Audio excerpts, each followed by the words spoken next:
Hello students, स्वागत है एक बार आपका फिर से मिस्ट्री के यूट्यूब के स्टडी मंत्र चैनल पर। Today we will discuss about DNA sequencing. तो आज का हमारा टॉपिक है डीएनए सीक्वेंसिंग। तो आज हम पढ़ने वाले हैं कि डीएनए सीक्वेंसिंग की डेफिनेशन क्या होती है, कौन कौन से मेथड है जिनके द्वारा डीएनए सीक्वेंसिंग की जाती है। तो सबसे पहले हम लोग इसकी डेफिनेशन नोट डाउन करेंगे। तो डीएनए सीक्वेंसिंग एक ऐसी प्रोसेस है जिसके द्वारा जो न्यूक्लिक एसिड सीक्वेंस है उनको डिटर्मिनेशन किया जाता है। तो DNA sequencing is the process of determining the nucleic acid sequence, the order of nucleotide in DNA. तो कोई डीएनए है उसमें न्यूक्लियोटाइड्स किन ऑर्डर में अरेंजमेंट है, इसका पता करने के लिए क्या किया जाता है, डीएनए सीक्वेंसिंग की जाती है। इट इंक्लूड एनी मेथड और टेक्नोलॉजी, इसमें कई मेथड और टेक्नोलॉजी इंक्लूड होते हैं that is used to determine the order of the 4 bases adenine, guanine, cytosine और थाइमिन। फिर है कौन कौन से सीक्वेंसिंग के मेथड होते हैं। तो DNA sequencing method are following types. First है first generation DNA sequencing method. Second या next generation DNA sequencing method. तो सबसे पहले हम लोग डिस्कस करने वाले कि फर्स्ट जनरेशन डीएनए सीक्वेंसिंग के कौन कौन से आपके मेथड होते हैं। तो सबसे पहले हम लोग डिस्कस करने वाले फर्स्ट जनरेशन के मेथड, जो आप लोग नोट डाउन कर सकते हैं। First generation DNA sequencing method, इसमें निम्नलिखित मेथड आते हैं। First Maxam and Gilbert procedure, Sanger Coulson procedure या फिर इसको बोलते हैं एंजाइमेटिक मेथड। और थर्ड है पायरो सीक्वेंसिंग मेथड। कई बार डायरेक्ट ही पूछ लिया जाता है कि पायरो सीक्वेंसिंग मेथड क्या होता है, या फिर कई बार ऐसे दे दिया जाता है कि डीएनए सीक्वेंसिंग के मेथड को समझिए। तो आपको डायरेक्ट ही क्या करना है कि डीएनए सीक्वेंसिंग की डेफिनेशन नोट डाउन करके फिर ओनली इनमें से वन मेथड को ही जो आप उसको क्या करना है, पूरा डिटेल में आपको लिखना होता है। तो सबसे पहले हम लोग स्टडी करने वाले हैं मैक्सम एंड गिलबर्ट प्रोसीजर। तो इसमें हम लोग देखते हैं कि किस प्रकार से डीएनए सीक्वेंसिंग की जाती है। यह मेथड डीएनए फ्रेगमेंट के बेस स्पेसिफिक केमिकल क्लीवेज पर बेस्ड होती है। कि यह जो मेथड होता है वो किस पे बेस होता है, कि डीएनए फ्रेगमेंट के बेस स्पेसिफिक केमिकल क्लीवेज पर बेस्ड होती है। इस मेथड में सर्वप्रथम डीएनए सेगमेंट के बोथ स्ट्रैंड के 5 एंड पर पॉलीन्यूक्लियोटाइड काइनेज एंजाइम द्वारा अथवा 3 एंड पर डीऑक्सी न्यूक्लियोटाइडल ट्रांसफरेज एंजाइम द्वारा 32P एटीपी एड करते हैं, जिससे बोथ एंड रेडियो लेबल्ड हो जाते हैं। अभी हम लोग इसको डायग्रामेटिक रूप से डिस्कस करेंगे तो आपको ये जो लिखा हुआ है वो इजीली समझ में आ जाएगा। फिर इस डीएनए फ्रेगमेंट को रेस्ट्रिक्शन एंडोन्यूक्लियस द्वारा क्लीवेज करते हैं, जो ओनली 2 अनइक्वल लेंथ के फ्रेगमेंट में क्या हो जाते हैं, कट हो जाते हैं या कट करते हैं। यह दोनों फ्रेगमेंट जेल इलेक्ट्रोफोरेसिस द्वारा सेपरेट हो जाते हैं। ये तो था इसका इंट्रोडक्शन। अब हम लोग इसके मेथड को नोट डाउन करेंगे। तो यहाँ पे इसका मेथड लिखा हुआ है, जिसको आप देख सकते हो। बहुत इजी सा मेथड लिखा हुआ है, जो बाइलिंगुअल आपके लिखा हुआ है, तो आप इजीली इसको स्टडी कर सकते हो। डीएनए फ्रेगमेंट को डीनेचर करके इसके दोनों स्ट्रैंड को इलेक्ट्रोफोरेसिस द्वारा सेपरेट कर लेते हैं और उनका डिफरेंट क्या करते हैं, उनकी सीक्वेंसिंग करते हैं। दोनों मेथड से प्राप्त DNA fragment single strand and double strand के केवल एक या तो 5 एंड पर या फिर 3 एंड को ही रेडियो लेबलिंग करते, कि या तो 5 एंड को या फिर 3 एंड को, दोनों में से किसी एक को ही क्या करते हैं, रेडियो लेबलिंग करते हैं। इस प्रकार दोनों डीएनए फ्रेगमेंट का बेस स्पेसिफिक केमिकल क्लीवेज करते हैं। प्रत्येक फ्रेगमेंट के 4 रिएक्शन मिक्सचर रेडी करते हैं। फर्स्ट होता है G, सेकंड होता है C, थर्ड होता है G+C, फोर्थ होता है C+T। पहले मैं आपको थोड़ा इसको समझा देती हूँ ताकि आपको इजी हो नोट्स बनाने में।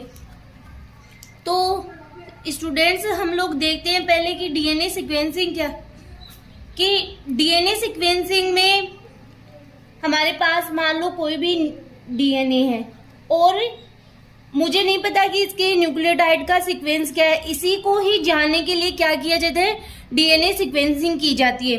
तो सबसे पहले हम लोग क्या करते हैं कि ये मान लो मेरे पास एक डीएनए स्ट्रैंड प्रेजेंट है। अब हमें ये पता लगाना है कि ये किस प्रकार के न्यूक्लियोटाइड से बना हुआ है, ये हमें पता लगाना है। तो सबसे पहले हम लोग इसका क्या करते हैं, पॉलीमराइजेशन चेन रिएक्शन करते हैं। वो क्यों करते हैं, ताकि हमें क्या हो, डीएनए की बहुत सारी कॉपीज मिल जाए। इसलिए हम लोग इसका क्या करते हैं, पीसीआर करवाते हैं।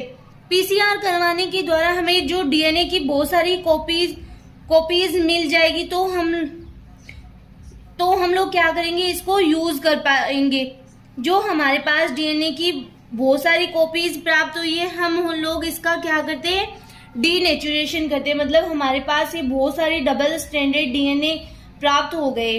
तो अब हम लोग इसका पीसीआर करने के बाद में जो हमारे पास जो हमें बहुत सारी कॉपीज प्राप्त हुई है, उनको क्या करते हैं, जो हमारे पास डीएनए की कॉपीज प्राप्त होती है उनको हम लोग यूज में लेते हैं मैक्सम गिलबर्ट प्रोसीजर में, जिसमें हम अब इन डीएनए का करेंगे डीनेचुरेशन।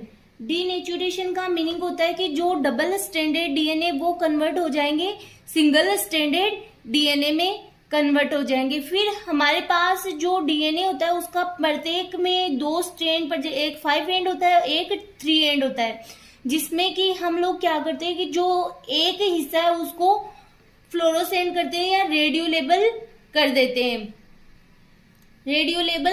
हैं, फिर हम लोग क्या करते हैं, अब हम करने वाले इनको 4 टेस्ट ट्यूब जो लेके हम उसको डिवाइड करने वाले, कि हम इस डीएनए को, जो हमारे पास डीएनए उनको 4 टेस्ट ट्यूब में डिवाइड कर लेते हैं। फिर हम लोग इन चारों टेस्ट ट्यूब को केमिकल से ट्रीट करने वाले हैं। डिफरेंट केमिकल से ट्रीट करेंगे इन चारों टेस्ट ट्यूब को, डिफरेंट केमिकल से ट्रीट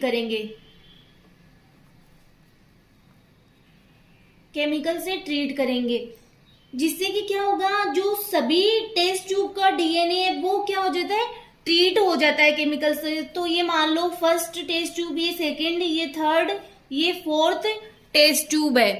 अब हम लोग इनको क्या करने वाले हैं, ट्रीट करने वाले। सबसे पहले जो हमारे पास टेस्ट ट्यूब है उसमें मैं पुट करने वाली हूँ डाई मिथाइल सल्फेट।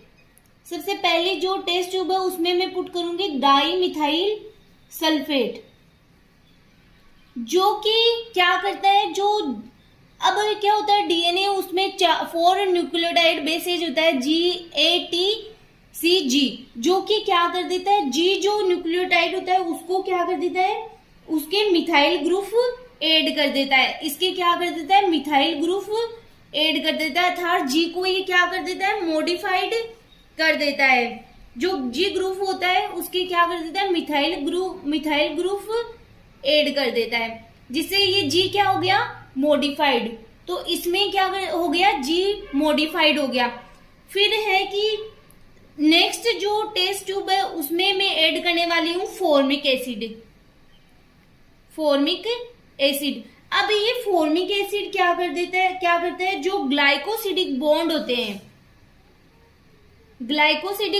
होते हैं उनको ब्रेक कर देता है। जो फॉर्मिक एसिड है उसका वर्क होता है ग्लाइकोसिडिक बॉन्ड को ब्रेक कर सकता है, और ये स्पेशली क्या करता है, जो एडेनिन और ग्वानिन होता है उसके ही बॉन्ड को ब्रेक करता है। तो यहाँ पे कौन मॉडिफाइड हो गया, A+G मॉडिफाइड हो गया।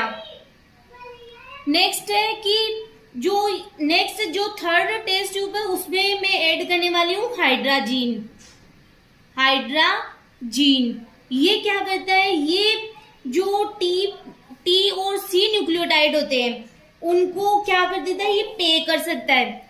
तो ये इन्होंने किसको मॉडिफाइड, जो हाइड्राजीन है उसने किसको मॉडिफाइड कर दिया, T+C को। ये क्या कर सकता है, इसको पे कर सकता है। तो ये दोनों मॉडिफाइड हो गए। फिर नेक्स्ट जो फोर्थ टेस्ट ट्यूब है हमारे पास उसके अंतर्गत मैं लेने वाली हूँ जो हाइड्राजीन है, हाइड्राजीन के साथ में मैं लेने वाली हूँ NaCl। तो ये क्या करता है, जो NaCl होता है वो क्या करता है, टी को कवर कर देता है, कि टी को कवर कर दिया। तो हाइड्राजीन सिर्फ किसको मॉडिफाइड करेगा, सी को ही मॉडिफाइड करेगा। तो हमारे पास इसमें क्या मॉडिफाइड हो गया, सी मॉडिफाइड हो गया। ठीक है, तो पहले में कौन सा मॉडिफाइड हुआ, जी, सेकंड में A प्लस जी, नेक्स्ट में T प्लस सी, और फोर्थ में C मॉडिफाइड हो गया। ये चारों टेस्ट में जो हम लोगों ने DNA लिए थे, मतलब वो मॉडिफाइड हो चुके हैं। फिर हम लोग अगर इनको देखें कि इनको अगर इन चारों टेस्ट ट्यूब में अब हम अगर देखें तो इनमें एक केमिकल ऐड किया जाता है जिसको बोला जाता है पाइपरेडीन, जो कि क्या करता है कि शुगर जो फॉस्फेट बैकबोन होती है उसको तोड़ देता है। कि जो ये टेस्ट ट्यूब होती है उनमें क्या ऐड किया जाता है, पाइपरेडीन। ये क्या करता है, शुगर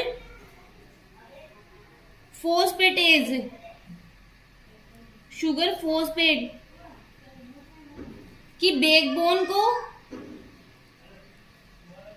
तोड़ देता है, ब्रेक कर देता है। ये इसका वर्क होता है।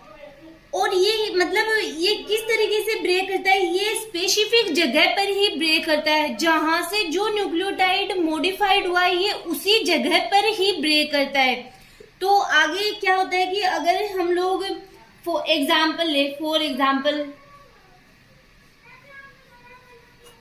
एग्जाम्पल हम प्रत्येक टेस्ट ट्यूब में क्या करते हैं, अगर पाइपरेडीन ऐड कर रहे हैं तो ये क्या करता है कि ये जो स्पेसिफिक जो मॉडिफाइड हो रहे हैं न्यूक्लियोटाइड उन्हीं के ही बॉन्ड ब्रेक करता है। तो हमने यहाँ पे क्या लिया, अगर इसमें पाइपरेडीन ऐड किया, इसकी हमने सबसे पहले क्या रखी, लो कंसंट्रेशन रखी। तो हमने जब पहले टेस्ट ट्यूब में ये ऐड किया तो हम क्या देखते हैं, इसमें क्या मॉडिफाइड हुआ है, जी मॉडिफाइड हुआ। तो ये यहाँ से बॉन्ड ब्रेक करेगा। और हम लोग उसी साइड से देखते हैं जिस साइड हमने फ्लोरोसेंट ऐड किया है। तो हमें जो बेस सीक्वेंस प्राप्त हुआ फर्स्ट टेस्ट ट्यूब में वो होगा GATCTT। ये हमें क्या प्राप्त हो गया, बेस सीक्वेंस प्राप्त हो गया। नेक्स्ट टेस्ट ट्यूब में अगर हम लोग देखें तो इसमें क्या मॉडिफाइड हुआ है, A और G दोनों मॉडिफाइड हुआ है। तो A कट तो यहां से लगेगा और A कट यहां से लगेगा। तो एक तो हमें फ्रेगमेंट मिल जाएगा G। नेक्स्ट हमें सेम ऐसा का ऐसा जो बेस सीक्वेंस है वो मिल जाएगा GATCTT। थर्ड टेस्ट ट्यूब में ये इसमें कौन से मॉडिफाइड है, T और C।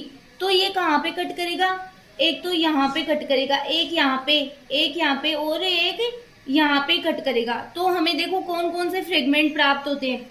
एक तो हमें प्राप्त होगा कि सिंगल GA, क्योंकि यहाँ पे कट लगा है फर्स्ट कट, तो यहाँ पे एक हमें ये फ्रेगमेंट मिल जाएगा। सेकंड फ्रेगमेंट हमें मिल जाएगा कि GAT। थर्ड फ्रेगमेंट हमें मिल जाएगा क्योंकि एक यहाँ पे कट लगा है तो एक हमें क्या मिल जाएगा, फ्रेगमेंट GATC। एक हमें फ्रेगमेंट मिल जाएगा GATCT, क्योंकि यहाँ पे भी कट लगा है। तो ये हमें 4 फ्रेगमेंट मिल गए। फोर्थ टेस्ट ट्यूब में अगर हम लोग इसको ऐड करें तो क्या मॉडिफाइड हुआ है, सिर्फ C मॉडिफाइड हुआ है। तो कहाँ पे कट लगेगा, यहाँ पे कट लगेगा। तो हमें फ्रेगमेंट मिलेगा GAT। ये फ्रेगमेंट हमें प्राप्त होगा। अब अगर हम लोग इसे क्या करते हैं, जेल इलेक्ट्रोफोरेसिस पर रन करवाते हैं तो हम देखते हैं कि किस प्रकार से हम इसे जेल इलेक्ट्रोफोरेसिस पे तो हम लोग इस प्रकार से 4 वेल्स बनाते हैं, क्योंकि 4 टेस्ट ट्यूब को क्या करवाना है, जो हमारे पास 4 टेस्ट ट्यूब में जो न्यूक्लियोटाइड्स हैं उनको रन करवाना है। पहले में हमने लिया था G, सेकंड में, थर्ड में T+C, फोर्थ में C। अब हम लोग यहाँ पे इस प्रकार से लिख लेते हैं। अब हम लोग क्या देखते हैं कि फर्स्ट जो हमारे पास टेस्ट ट्यूब है, अब हम इनको जब रन करवाते हैं, जब हम लोग इसको देखते हैं तो क्या किस प्रकार से हमें जो फ्रेगमेंट है वो मिलते हैं। तो जेल इलेक्ट्रोफोरेसिस में क्या होता है कि जो सबसे छोटे फ्रेगमेंट होते हैं वो तो सबसे दूर तक जाते हैं और सबसे जो बड़े फ्रेगमेंट होते हैं वो कम दूरी तक ही जाते हैं। तो हम देखते हैं फर्स्ट जो था 1 2 3 4 5 6, तो हम लोग यहाँ पे लिख लेते हैं 6 है ये। तो यहाँ पे क्योंकि क्या मिल रहा है हमें, सबसे बड़ा फ्रेगमेंट मिल रहा है। तो जैसे मैंने कहा कि जेल इलेक्ट्रोफोरेशन में जो बड़े फ्रेगमेंट होते हैं वो कम दूरी तय करते हैं। फिर नेक्स्ट में देखते हैं हमें ये क्या है, एक ही न्यूक्लियोटाइड मिला है, तो हम लोग यहाँ पे ऐसे लाइन बना देते हैं। फिर ये देखते हैं कि ये यहाँ पे, क्योंकि ये भी इतने न्यूक्लियोटाइड से ही बना हुआ है। फिर थर्ड में हम लोग देखते हैं हमें किस प्रकार से प्राप्त होते हैं। फर्स्ट कितने न्यूक्लियोटाइड है, 2, तो 2 की जगह यहाँ पे लगा देते हैं। फिर 3 का भी है, 4 का भी है, फिर 5 का भी है, तो यहाँ पे लगा देते हैं। फिर फोर्थ में हम लोग देखते हैं कितने का है, 3 का, तो यहाँ पे बना देते हैं 3 के सामने। तो अब हम लोग अगर इनको नोटिस करें तो किस प्रकार का बेस सीक्वेंस हमें मिलता है वो हम लोग देखते हैं। जो फर्स्ट वाला बेंड है वो हमें किस में मिल रहा है, ओनली G+A में मिल रहा है, इसमें नहीं मिल रहा। तो मैं श्योर हूं कि यहाँ पे क्या होगा, A होगा। सेकेंड वाला बेंड हम लोग देखते हैं कि इसमें मिल रहा है T+E में, इसमें नहीं मिल रहा है, तो यहाँ पे मैं श्योर हूं कि क्या होगा, T होगा। फिर नेक्स्ट वाला 3 वाला बेंड भी हम लोग देखते हैं तो ओनली इसमें ही मिल रहा है, तो यहाँ पे भी क्या होगा, इसमें और इसमें दोनों में मिल रहा है, तो यहाँ पे क्या होगा, C होगा। क्योंकि देखो इसमें भी मिल रहा है थर्ड वाला बेंड और इसमें भी है, तो यहाँ पे क्या होगा, C होगा। अगर हम लोग जो ये फोर्थ वाला बेंड देखे तो ओनली किसमें होगा, ये इसमें है, तो यहाँ पे मैं श्योर हूँ T होगा, क्योंकि ये बेंड इसमें भी नहीं है और इनमें भी नहीं है। फिर हम लोग फिफ्थ वाला बेंड देखें तो ये ओनली किसमें है, इसी में है, तो यहाँ पे भी क्या होगा, T होगा, क्योंकि ये इसमें भी नहीं है और इनमें भी नहीं है, तो ये T होगा।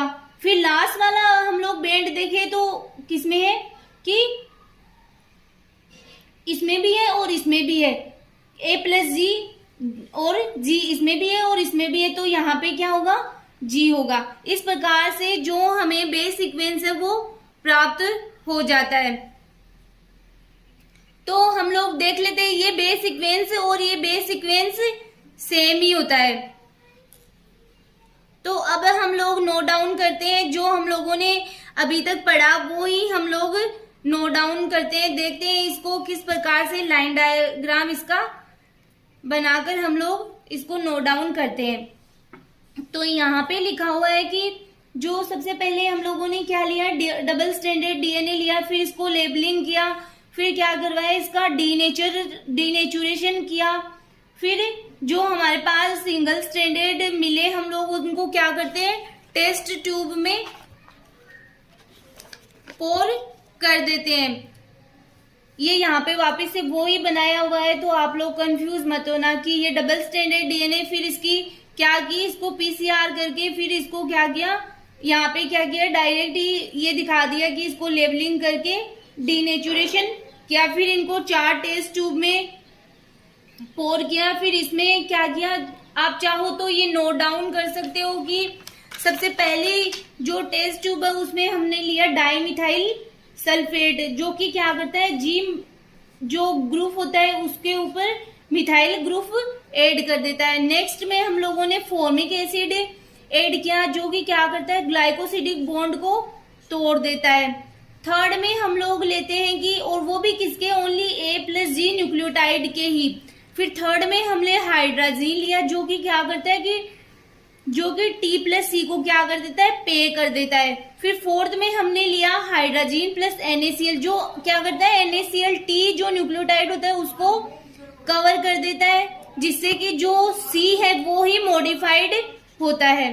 तो इस प्रकार से अगर आप चाहो तो इसको भी नोट डाउन कर सकते हो। सबसे पहले लिखना है कि हम इन जो टेस्ट ट्यूब है उनको डिफरेंट केमिकल से ट्रीट करते हैं। फिर ये चारों टेस्ट ट्यूब बना के आप इसको इस प्रकार से नोट डाउन कर सकते हो। फिर आप लोग ऐसे लिख सकते हो कि इन चारों टेस्ट ट्यूब को हम पायरिडीन से ट्रीट करते हैं।